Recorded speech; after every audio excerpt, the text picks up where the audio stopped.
I woke up at 7 a.m., just like every other workday. The alarm went off, and my hand automatically reached for the phone. I swiped up to unlock it, still feeling groggy, not quite ready to leave the warmth of my bed. Instead of getting up to check myself in the mirror, I opened my camera app, lazily trying to spot any new pimples.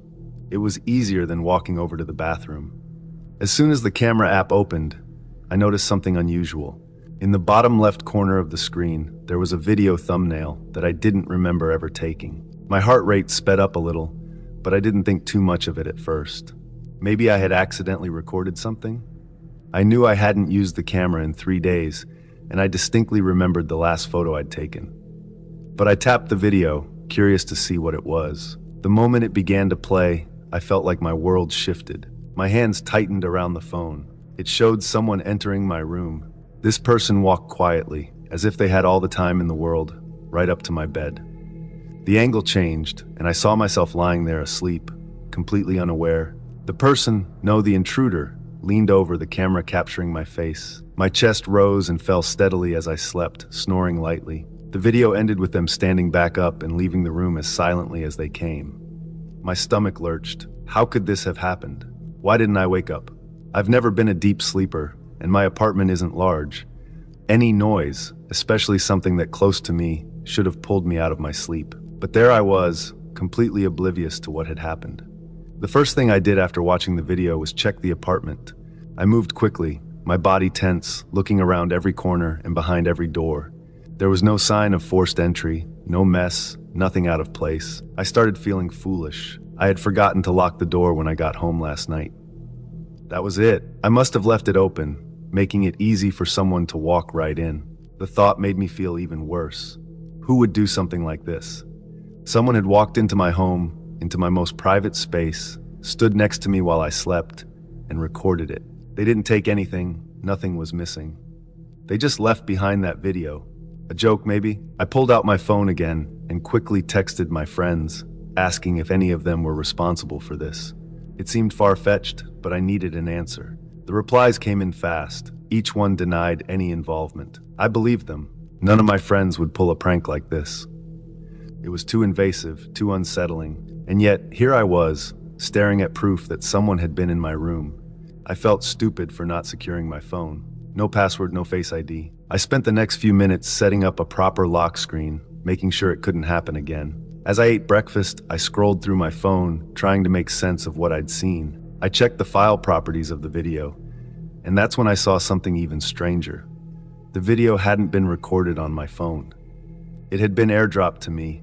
My mind raced. Who could have done this? Someone nearby? Someone who had been in my apartment long enough to airdrop it? I considered going to the police, but then I hesitated. What would I tell them? Nothing was stolen. I'd left the door unlocked, so there wasn't even a break-in. No security cameras and no real evidence except the video. They wouldn't be able to help, and I knew it. I tried to push it out of my mind as I finished my morning routine. I had to go to work, and life wasn't going to stop just because something creepy had happened. Still, the unease stuck with me throughout the day. I couldn't shake the feeling that this person wasn't done, that the video had been a warning or a message. But what were they trying to say? Why would anyone go through the trouble of sneaking into my apartment just to record me sleeping? The questions gnawed at me all day. I replayed the video in my head over and over. There was something so methodical about the way the intruder moved, calm like they had done this before. And that bothered me the most. They didn't seem scared or hurried. They were comfortable in my space, and that thought sent my mind into dark places. Finally, after what felt like an endless day, I returned home. The apartment was just as I'd left it. Still, I double-checked the locks and went through every room, even the closets. I half expected to find someone hiding, but no, the place was empty. As night approached, my anxiety rose. I knew I had to sleep, but the idea of lying in the same bed where that video had been filmed was terrifying. I locked the door, checked it again, and crawled into bed, trying to push the thoughts out of my head. But it was impossible to relax. I could feel every sound in the apartment, every creak of the walls, every distant noise from the street. What was the point of that video? Was it just to scare me? Were they planning something worse? I kept imagining that person standing over me again, just like in the video, but this time I wouldn't wake up. My thoughts spiraled until I couldn't tell if I was being irrational or if something was wrong. I pulled the blanket tighter, telling myself that I was safe. The door was locked this time. No one could get in. But even as I repeated that to myself, I couldn't shake the feeling that whoever had been in my apartment might still be there.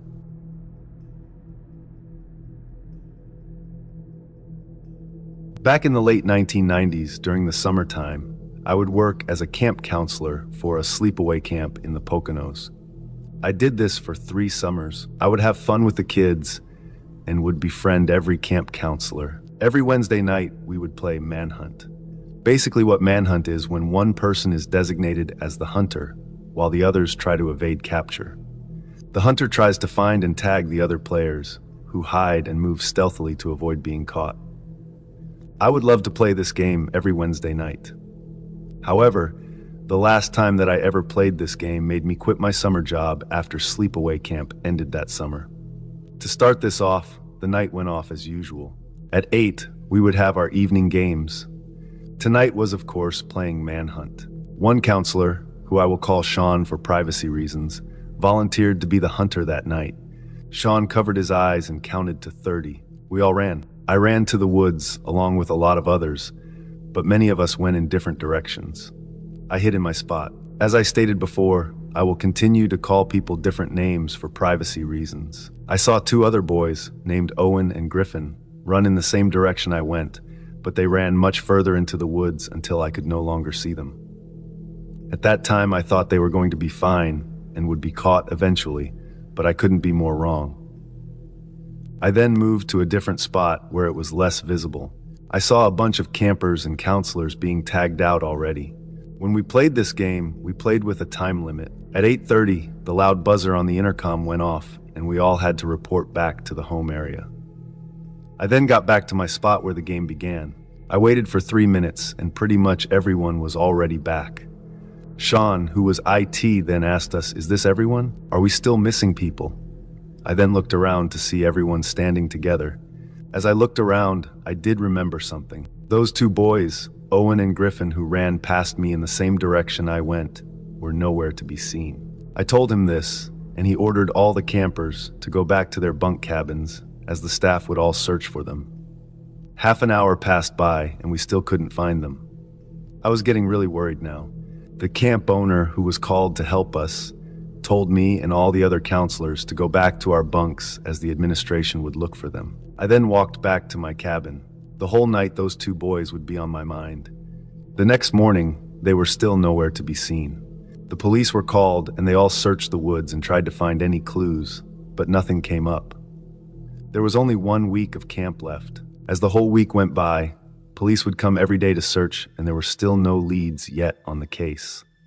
After camp ended, I then decided that I would no longer come back to be a counselor at this camp every summer, because I couldn't help that I would beat myself up about how I just allowed those 2 boys to go missing and never be seen again. I would also look so ignorant and unprofessional to everyone if I continued to come back every summer.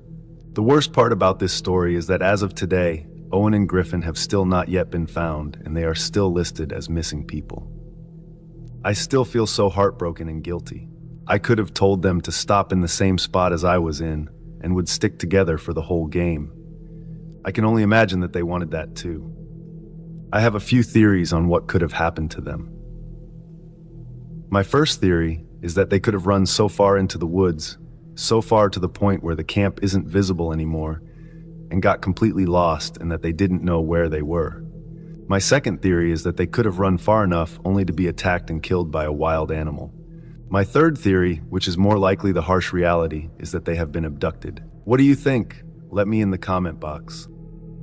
Before we get into the next story, if you come for the first time, please make sure to subscribe to our channel and press the bell icon for upcoming scary stories. We need your support. Please share these stories with your friends and family. Thanks.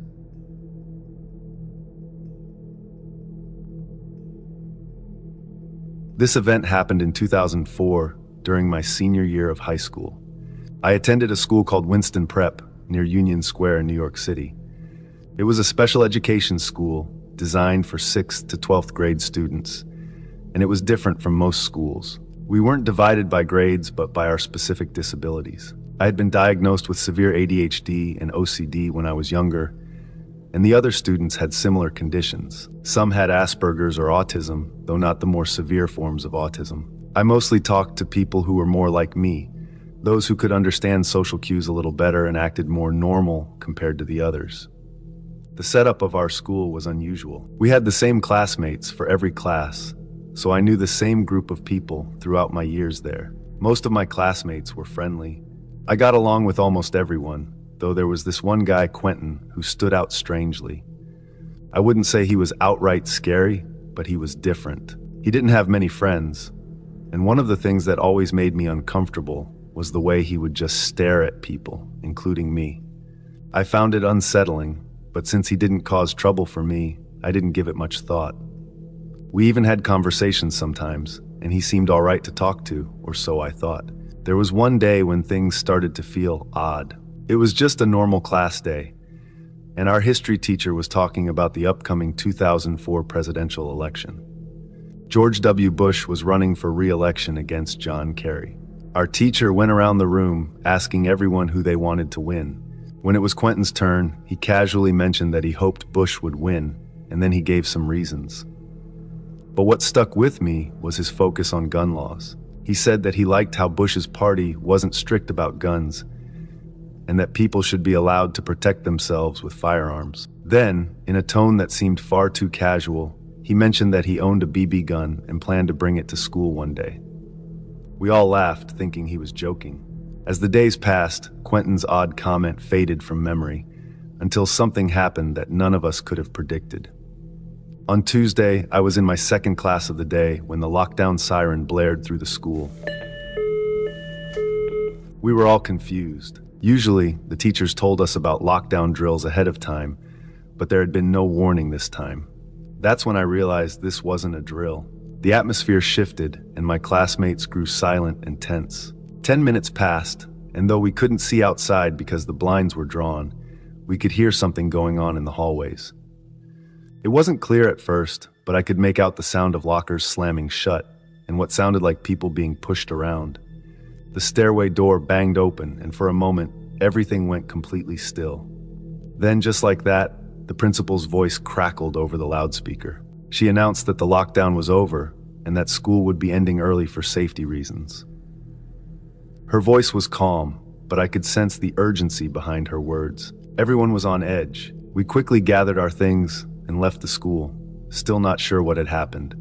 As soon as I was outside, I flipped open my phone. It was a clunky flip phone, not like the smartphones we have today, but it did the job. I kept it off during school so I wouldn't get in trouble. I remember the message I received from my friend that day, as clearly as if I'd read it yesterday. "Dude, this is crazy. Quentin just got arrested for bringing a BB gun to school." I stood there stunned. The pieces started to come together in my mind. Quentin had said he'd bring a gun to school. We all thought it was a joke, but he wasn't kidding. I didn't know what he had planned to do with it, but it was clear that whatever it wasn't good. The idea that someone I had spoken to, even had casual conversations with, had brought a weapon to school, well, it was unsettling in a way I hadn't expected. I managed to finish the rest of my senior year without any further incidents, and things went back to normal. But the memory of that day has stayed with me, a strange reminder of how quickly something can turn dangerous. Now, as I look back, I realize that sometimes people's intentions aren't as innocent as they seem. Quentin had been hiding something darker beneath the surface all along. Today, I'm a middle school English teacher, helping students learn and navigate their challenges, much like I once did. I don't know what became of Quentin. I never saw him again after that day. But I can't help but wonder sometimes what path he ended up on. From what I knew of him, it doesn't seem like it would have been a good one. Still, I moved on, and I hope in some way he did too. That event, though now far behind me, changed how I look at people, especially those who seem off in subtle ways.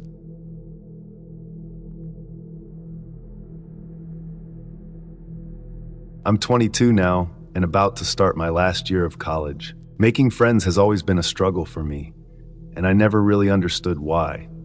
For most people, it seems so easy to connect with others, but not for me. So when I was feeling lonely, I would turn to Omi.tv. a site where you can chat with random people. The time the conversations were boring or weird. Sometimes people were friendly, but other times they were rude or just plain strange. It became part of my routine, scrolling through random faces, talking here and there, but nothing meaningful ever came from it. That all changed one night last week, when something happened that made me stop using the site forever. Most of them skipped me without saying anything, which was normal. I didn't mind. It had always been like that. But then I connected with two boys, and everything changed. There were two of them on the screen. The older one looked like he was maybe 15 or 16, and the younger one couldn't have been more than 10. As soon as they appeared, I felt like something was off. The older boy had a knife. He wasn't trying to hide it. He held it out, close to the younger boy, in a way that made me immediately uneasy. I froze. I didn't know what to do. My heart started racing, but I couldn't bring myself to disconnect. The younger boy looked scared, and his voice trembled when he spoke. "Hi," he said quietly. It was such a simple word, but it felt wrong in the situation. The older boy snapped at me, his voice harsh and demanding. "Don't leave." I was scared. Every instinct told me to leave, to shut my computer and get out of this horrible situation. But I couldn't. What if something happened to the younger boy if I left? My mind filled with horrible possibilities, and I felt trapped. I decided to stay, hoping that maybe I could calm things down somehow, even though I had no idea what to do. I tried to sound calm and said hi back, but my voice shook. The younger boy didn't tell me his name. Instead, he told me his birthday, as if that was something normal to say. It felt strange, like he was trying to break the tension by sharing something personal. I just nodded, trying to act normal, but nothing about this situation was normal. Then things took a turn for the worse. The older boy, still holding the knife, barked an order at the younger one. "Okay, now, go." At first, I didn't understand what he meant, but it became clear quickly, and in the worst way possible. The younger boy started doing something inappropriate, and the horror of the situation hit me like a wave. I couldn't believe what was happening. It felt like I was trapped in a nightmare. I immediately tried to end the call. My hand flew to the mouse, but it wouldn't move. The cursor was frozen on the screen, and no matter how hard I tried to click the exit button, nothing happened. I pressed the power button on my computer, but it didn't work either. Panic set in as I realized I was stuck watching this horrifying scene unfold, and I couldn't stop it. My computer was a desktop, and there wasn't a lid I could just slam shut. The power cord was tucked behind my desk, out of reach unless I moved a bunch of furniture. I was completely helpless, forced to sit there as my heart raced and my mind spiraled into panic. I didn't know what to do. After what felt like forever, the video finally ended. The screen went black, and my computer shut down on its own. I sat there in the dark, my heart still racing, trying to process what had just happened. Relief washed over me for a brief moment, but it quickly faded. I didn't know how to make sense of it. What had I just witnessed? What was I supposed to do now? The thought of reporting the incident crossed my mind, but I doubted it would do any good, and I had no way of knowing what they might do next. The younger one had seemed so scared, and I couldn't help but hope that he would realize how dangerous his older brother was. I hoped he would find a way to break free from whatever horrible situation he was trapped in. Since that night, I haven't gone back to Omi TV. Some things are just too disturbing to risk experiencing again.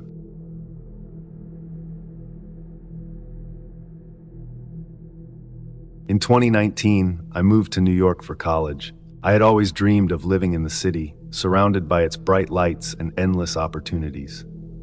I rented a small apartment on the third floor of an old building. The place was far from perfect, but it was my first home away from my family, and I liked the independence it gave me. My name is Corlin, and I have always been an independent person, but living alone in such a big city comes with its challenges. The first few months were normal.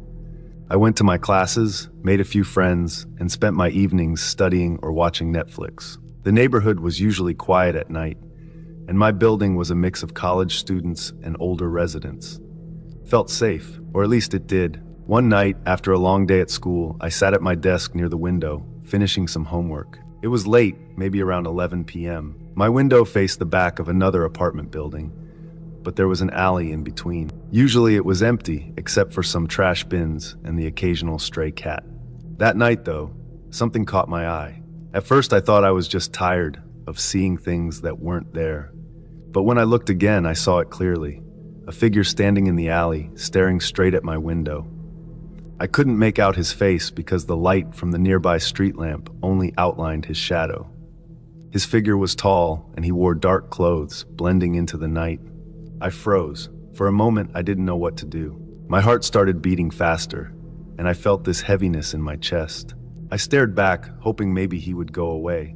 But he didn't. He just stood there, unmoving, like a statue. I told myself it was nothing, just some random guy passing by.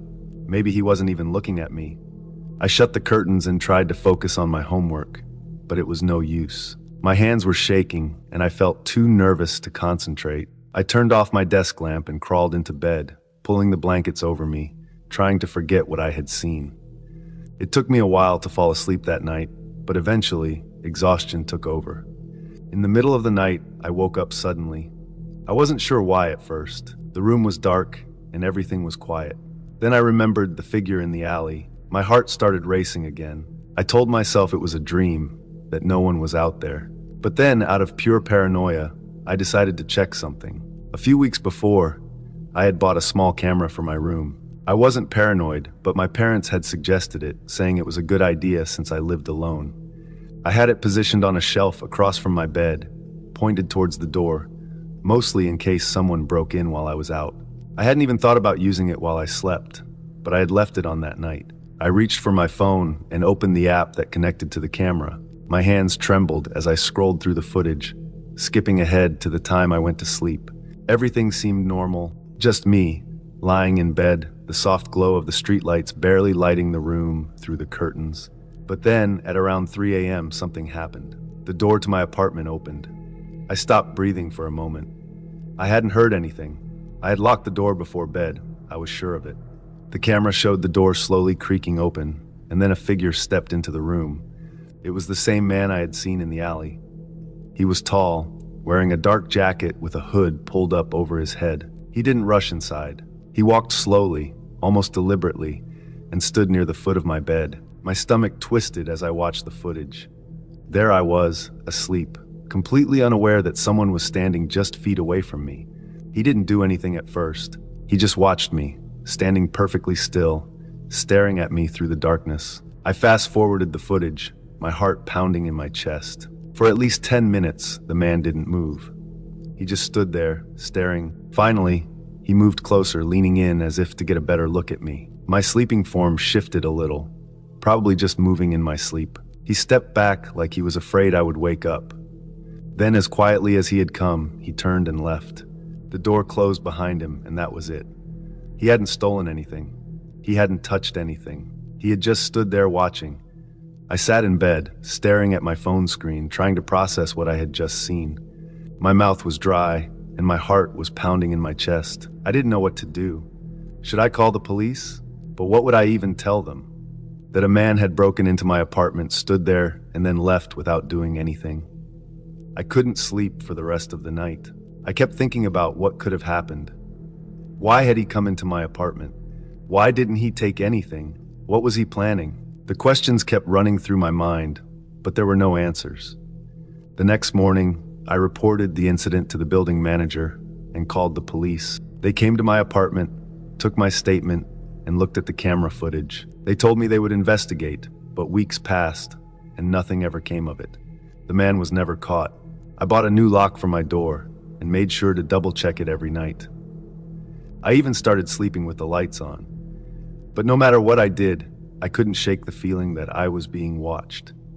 Even now, every time I look out the window, I half expect to see that figure standing there, watching me again. He never came back, but the memory of that night stays with me. The feeling of being watched, of knowing that someone had been in my apartment while I was vulnerable and asleep, haunts me every time I close my eyes. Living alone in the city wasn't the adventure I had hoped for.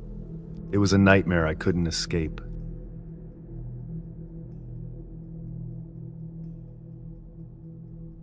I emigrated to New York from Bangladesh in 1968. I emigrated with my wife, my 2 sons and me, and my wife's brothers and sisters along with their kids. I started learning English when I was 3 and am now completely fluent in it.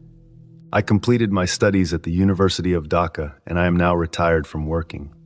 When I first came to New York, I moved to a poor part of the Bronx since we had no money. The streets were dirty, there was a lot of gang violence in the area, rats were everywhere, and we had to survive with no air conditioning. Me and my family would experience xenophobia daily, but we didn't let that get to us. We were focused on surviving and making enough money to pay the bills for our house. I ended up working 2 jobs every day, one as a taxi driver and the other one of me being a cashier at a candy shop. My wife would work as a sewer, and my kids would go on to learn in school. As the years went by, it would mostly work out for us. We weren't getting paid a lot, but it was enough to pay the bills, child support, education, and groceries. As we saved all of our money, we were able to move to a more peaceful environment and a nicer and more stable house in Queens. Me and my wife still worked our jobs, and my kids were doing good in school. Every day was upbeat for us, except this one day in 1980. It was around 2 or 3 p.m. At that time, I was working at the candy shop. Customers throughout the day would just buy candy and leave, but this one person had other plans. I was standing waiting for the next customer to arrive, and when that happened, I did not expect it to take a harrowing turn for the worse. When the next person walked in, this guy was wearing all black, a face mask, sunglasses, and a beanie. I immediately knew he was going to rob the store. He pulled out a gun and shouted, "Open the till now!" I was scared shitless that I couldn't move my body as I held my hands up as a way of saying, "Don't shoot me." I was trying to open the till, but for some odd reason, I could not open it. The next thing that the robber said would stay with me until I die. He said, "Fuck off, you Pocky," then he shot me. I then fell to the ground. Thank God I ducked and moved to the side a little as the bullet hit my side cheek, as he was aiming for my brain. As I was down on the ground, the robber took the till and threw it on the ground, which then caused the till to break and the money to fall out. He then placed all of the money in his black bag, then sped away in his car. After he was gone, a lot of people came rushing into the store because the gunshots were loud and they probably wanted to make sure no one would die. About 6 people came running into the store and rushed to me to make sure I was okay. I said I was fine as I couldn't speak properly due to the bullet still on my cheek and I was still bleeding. One woman told me that 911 was already called and that an ambulance would be there very shortly. Then the ambulance arrived and I was taken away to the hospital. The bullet from my cheek was not removed until I was lying down on a hospital bed. My whole family was called, and they came to the hospital in no time. They were all crying hysterically because they were glad that I was still alive and that I would be okay moving on. Police came a little later, and they were just asking me questions that they would usually ask while solving a case. I told them that I didn't know what the thief had looked like, as he was all covered up to protect his identity. They thanked me for my time and cooperation and told me that they would let me know if they would ever catch the guy.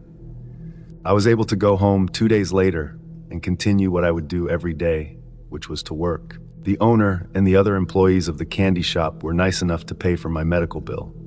Sadly, the identity of the robber was never found and he was never arrested. This was upsetting to me because I could have died that day. I am just really thankful that I survived, or else I wouldn't be telling you this story. Today, my family and I are doing much better in wealth and living. I am retired along with my wife, but she is still the landlord of our house. My oldest son is a doctor, my younger son is a lawyer, and my daughter, who was born later in the United States, became a writer. If you work or ever plan on working as a cashier, I just want to tell you this. Pay attention to your surroundings. If a thief ever comes and points a gun at you and demands that they want money, just give it to them. Don't hesitate to do it, or you will be unlucky and get shot and possibly die depending on where the bullet will hit you.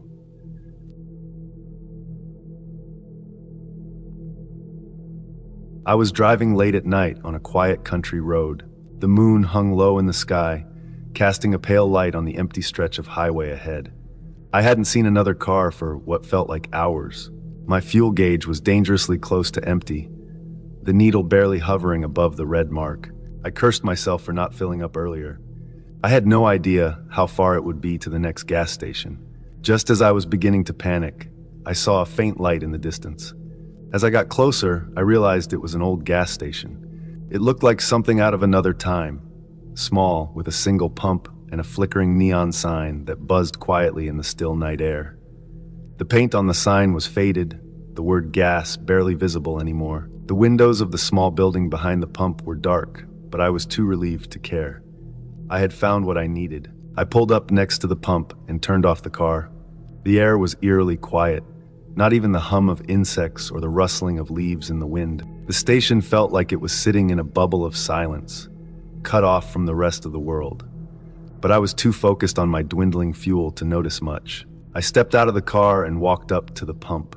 As I grabbed the nozzle, I noticed the pump was an old model, the kind you don't see anymore, with a rusty metal lever and numbers that clicked when you turned it on.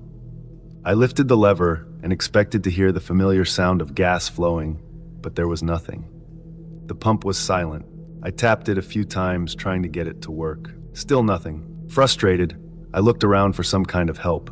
The station seemed deserted, but there had to be someone there, right? I walked over to the small building, the wooden door creaking as I pushed it open. Inside, it was dusty and dimly lit by a single hanging light bulb that flickered occasionally. The shelves were mostly empty, with a few old snacks and drinks that looked like they'd been sitting there for decades. There was a counter at the back of the room, and behind it, an old man sat in a worn-out chair. His eyes were half closed, and for a moment, I thought he was asleep. His clothes looked old and faded, like they hadn't been washed in years. His skin was pale, almost gray, and his hands rested heavily on the counter, as if he hadn't moved in a long time. "Excuse me," I said, my voice sounding too loud in the quiet space. "The pump isn't working. I need some gas." The old man didn't respond right away. He blinked slowly, his eyes dull and distant. Finally, after what felt like an eternity, he nodded once. Without a word, he reached under the counter and pulled out a small metal key. He tossed it onto the counter in front of me with a faint clatter. "Try again," he muttered, his voice low and raspy like he hadn't spoken in years. I grabbed the key and hurried back outside, relieved that I might still get gas and be on my way. I inserted the key into a small slot on the side of the pump and turned it. The pump clicked to life, and I quickly filled up my tank. I felt a weight lift off my shoulders as the gas flowed, the numbers ticking up slowly on the old pump. Once my tank was full, I returned the nozzle to its holder and glanced back at the building. The light inside had gone out. I frowned, confused, but shrugged it off. It was late and I was tired. All I wanted was to get back on the road and put this strange place behind me. I got into my car and drove away, the gas station disappearing into the night behind me. As I drove, I couldn't shake the feeling that something was off. The road seemed darker, the trees taller, almost like they were closing in around me. But I pushed the thought away. I was just tired, I told myself. The next day, the strange feeling still lingered. The memory of that old gas station kept creeping back into my mind. It hadn't looked like any modern station I'd ever seen. It was too old, too out of place. The old man, with his pale skin and distant eyes, hadn't seemed right either. Something about him had made my skin crawl. Curiosity got the better of me. I decided to ask a local about the gas station. I found an older man who lived nearby and told him about my experience. I expected him to nod and say something about the station being old, but still there. Instead, he looked at me like I'd said something insane. "There's no gas station on that road," he said, his voice firm. "Hasn't been one for decades. That place burned down about 30 years ago. Nobody's used that road since." I stared at him, my heart pounding in my chest. "But I was just there last night," I said, my voice sounding small and unsure. "I got gas. I saw it. I talked to the old man." The old man shook his head slowly. "There's no one there," he said again, this time softer, almost like he felt sorry for me. "You must have seen something else. That gas station, it's been gone a long time." I didn't know what to say. The memory of the old station was so clear in my mind. The flickering neon sign, the dusty shelves, the old man behind the counter. But according to him, none of it had been real. That road has stayed with me ever since. I don't drive that way anymore, and I never will. Now and then I think back to that gas station, to the old man with his pale, lifeless eyes, and wonder what I saw that night. Whatever it was, I knew it wasn't normal.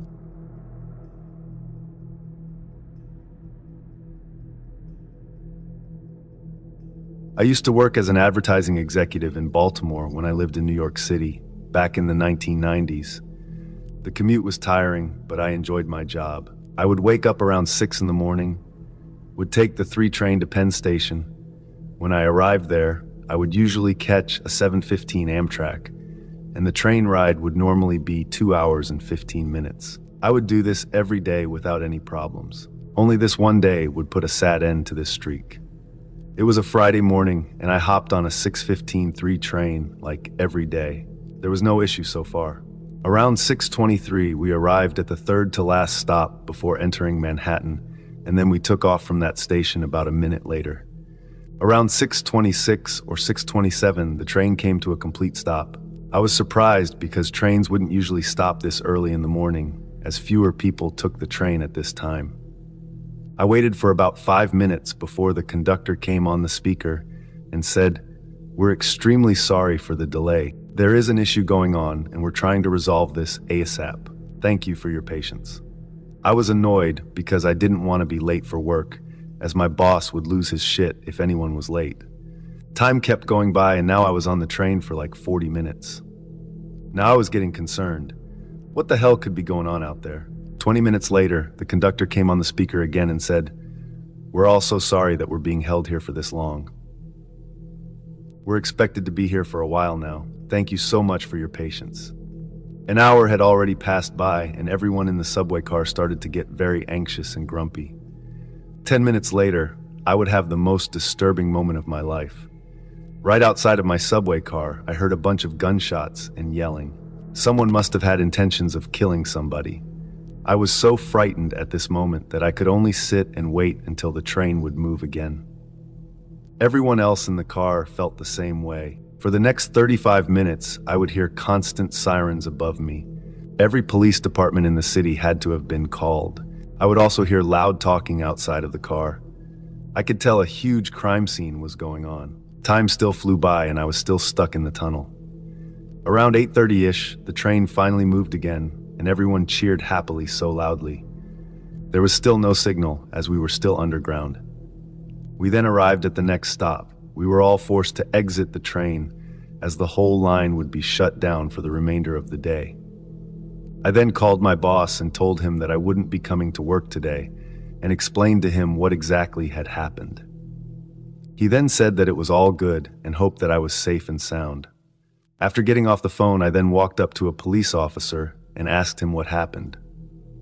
He told me that we could not tell anybody what the situation was and that we would have to find out in tomorrow's newspaper. I said thank you and then walked out of the station and hailed a taxi back home. The next morning, I went outside of my apartment front door to grab my newspaper. I picked it up, and what I read on the front page, I felt as if my heart went into my stomach. On Thursday night, a homeless man stole a gun from a gun shop and ran off.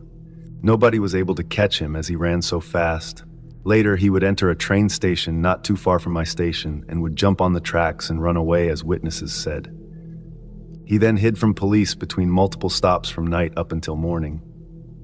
It was at the station that I stopped, around the time I was on the train, that a security guard working behind the surveillance cameras spotted a homeless man on the tracks and informed the train conductor about this, which resulted in the train stopping for an estimated 2 hours and 30 minutes. During this gruesome period, the police were called and they kept searching for the man everywhere until the police and we heard gunshots from underneath the train and the cops fired back at the man. He was immediately killed after being shot. It then took a while before other police and EMTs arrived at the scene and carried the dead body of the homeless man in a body bag. About 5 years later, I quit that job because I got a higher paying job offer that was in the city, and I didn't have to commute down to Baltimore. After this scary incident, I'm extremely afraid of guns, and whenever I see one at a store or on TV, the memory keeps playing back in my head of when I heard shots fired right outside and underneath the subway car I was in.